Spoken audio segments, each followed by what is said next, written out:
I've always loved oysters. Growing up, they've always been a part of our culture. We'd get the lanterns out and walk out on the beach. This is before headlamps. You know, go pick some oysters and come back to the lantern to warm your hands up. And then the next day, you know, you'd have a campfire or a bonfire somewhere. Very satisfying feeling of sharing this product with others.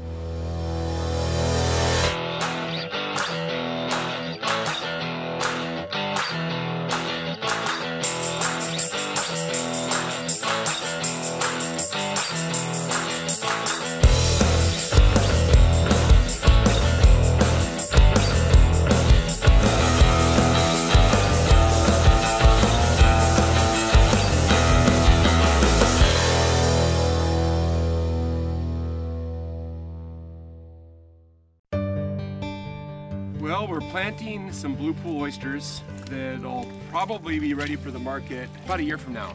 There's about 200 oysters, 250 oysters in each of these bags. These oyster bags are out in the deeper intertidal zone. Got these buoys attached to them so they tip up when the tide comes in and then tip down again when the tide goes out, resting on the ground here.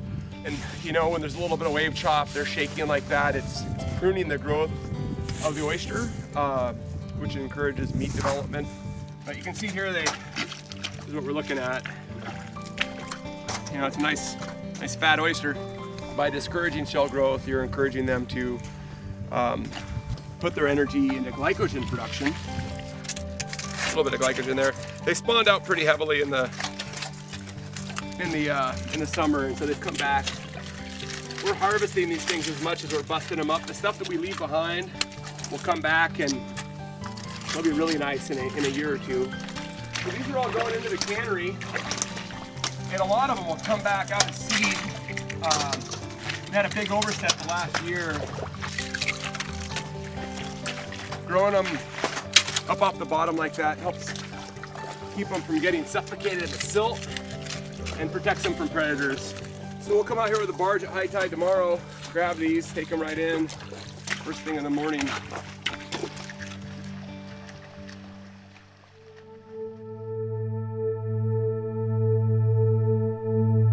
My name is Adam James, and I'm the operations manager here at the Hama Hama Oyster Company.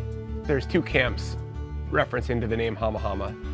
We pronounce it Hama Hama, we spell it with one M, and the story is that the founder of the company, my great-grandfather, dropped an M to save ink.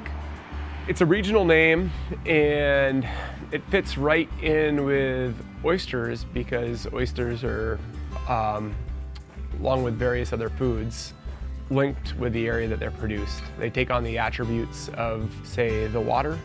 Our family has been here for many generations now.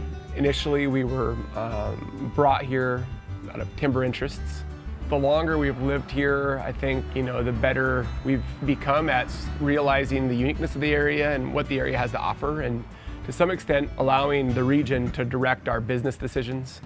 You know, during that time period, our family sort of transitioned away from timber and towards aquaculture. And it took 2 or 3 decades to really get things going. It wasn't until the 50s that we got serious about it. You know, over the last 50 years, we've been slowly refining those interests. I grew up in this area, and you know, my first job was digging clams out here in 4th and 5th grade, and you know, the smell of the mud flats and the clam room are all pretty nostalgic to me. My sister, brother, cousins, and I all shared those common experiences as kids. And you know, if you choose to live in this area, there's only so many potential occupations you can have. Where we're harvesting our openers, as you saw last night, there's a lot of seed on them. So that stuff that was went across the shucking table yesterday, and about 50% of the oysters that were brought in were seed, and so we're putting them back out, letting them grow a little more. And in Hood Canal here, we tend to get substantial natural sets every 5 to 10 years. So if you put the shell back out in the water, the oysters will come.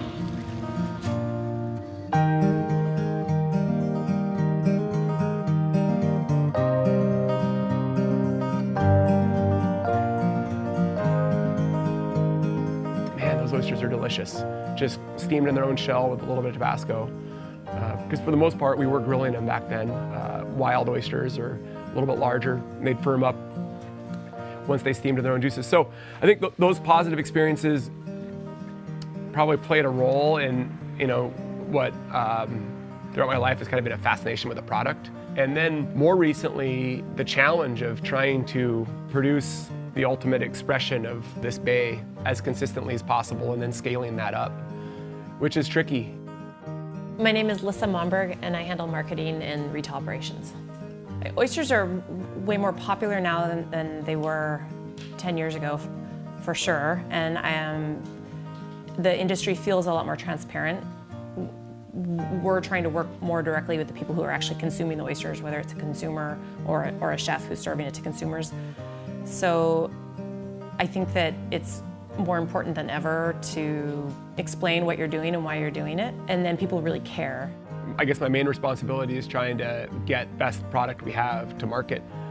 We've got close relationships with a number of chefs all across the country, and we take that end of our business really seriously. Whether that's, checking in with the harvesting crew, making sure that we're getting the right seed in the right spot planted, like last night, the right oysters picked from the right areas of the beds, making sure that everybody's on the same page in terms of which areas we need to be harvesting to get the best product out. Bringing that product in with the barge, coordinating those deliveries with the rest of the team here. Well, it changes definitely with the season because, this time of year the tides are low at night. We might have, a 10-day stretch of low tides. Each subsequent day the tides lower an hour later in the day. During the fall and winter, my focus is mainly just harvest, getting through those months. During the spring and summer, it shifts over to nursery operations, planting operations, farm installations, farm maintenance, those sorts of things. Ultimately, just, I think when it comes down to farming, you're just always trying to work on, your powers of observation, basically interpreting what signals there are to interpret and just trying to pay attention to how things are working out. Some nights it's, probably one of the most beautiful places on the planet. I mean, you can be out there on a really clear winter night. The Olympics are just blanketed in snow, the moon's out, stars are out, and you almost don't even need your headlamp. It's easy to romanticize the work. I think that everybody that's out there definitely wouldn't be out there if they didn't somehow appreciate, being outside. Yeah, we're up in the Pacific Northwest. We have a Mediterranean climate, which means during our growing season we experience a relative drought, a lot of conifers. We're maybe 40 miles down the Hood Canal and maybe perhaps another 70 miles from the ocean, so we're quite a ways inland. Oysters and their flavor are characterized by salinity, texture, and taste. Being so far from the ocean, which runs at about 33 parts per thousand, our oysters aren't quite as salty as some of the saltier oysters, but they do have nice brine. The area is unique, maybe not so much locally, but regionally, nationally, and internationally. You've got a saltwater fjord here, which is fairly protected. Thermocline that allows the surface waters to heat up, which facilitates natural oyster and clam recruitment and settlement. When the glaciers carved out the delta 13,000 years ago, they left a vast expanse of tide flats that extends out into the canal like a wing. And so when the tide comes in, you've got the currents kind of rushing over that tidal flats, and it creates an ideal environment for oysters and clams to grow. Anywhere from 65 to 85% of the world's wild oyster reefs are pretty much extinct.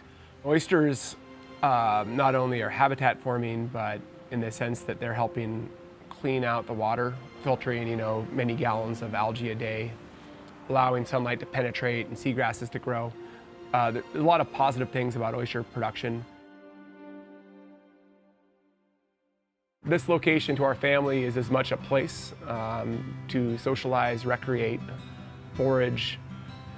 One of the reasons why great-grandfather held on to this property was because it had so much to offer in terms of, basically as a sanctuary for the family, trying to conserve and perpetuate the experiences that we had as children here, basically playing in the woods, you know, campfires with the family during the summer, quite a few shellfish to run out and harvest for a potluck or a picnic.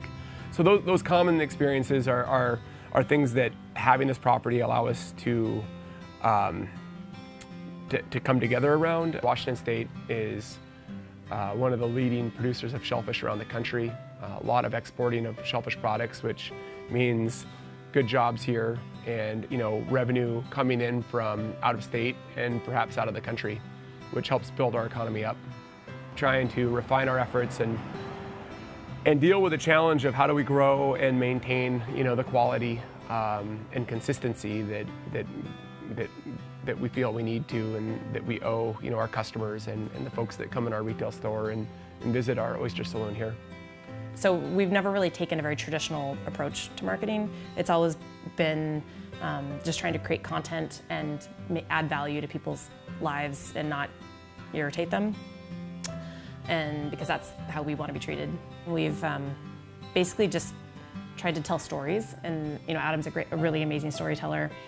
I really like to tell stories with words and pictures, so we kind of, you know, worked really well together in that respect, and it turns out it was, I think, a perfect strategy for kind of the millennial generation, you know, to appeal to people our age, because everyone's really into that and figuring out where things come from and finding stories that are authentic in a time and a place and a food.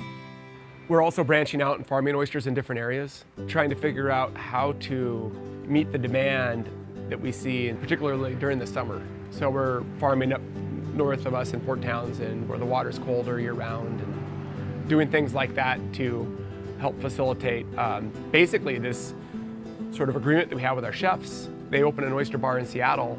The tourist season in Seattle is during the summer. Not necessarily the best time of year for oysters from this location, so if we could figure out how to grow them elsewhere and maintain that consistency and quality, then that's a win-win for everybody. Oysters, yeah, I mean, almost like they chose us. We didn't choose the oyster, and with that in mind, it's like, how do we dance that dance, you know, in a graceful manner, and that's really the goal here, is to, you know, given what we know and what we've got, how do we do the best, you know, for the oyster, for our family, for our employees, for our customers.